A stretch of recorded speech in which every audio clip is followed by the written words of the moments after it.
চাকরি খেয়েছেন, জনতার আদালতে এবার বিচার হবে, অভিজিৎকে কটাক্ষ করলেন মমতা। আলিপুরদুয়ার লোকসভা কেন্দ্রে ভোট প্রচারের জন্য জনসভা করলেন মুখ্যমন্ত্রী। তুফানগঞ্জের নবুরহাট হাই স্কুলের মাঠে তার সভা হয়েছে। অন্য সভাটি হবে জলপাইগুড়িতে।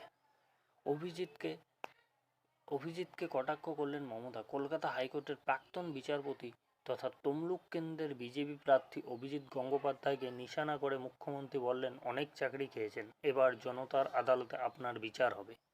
আসলে কি যে কার চাকরি খেয়েছে তার বিচার কে করবে বলা মুশকিল।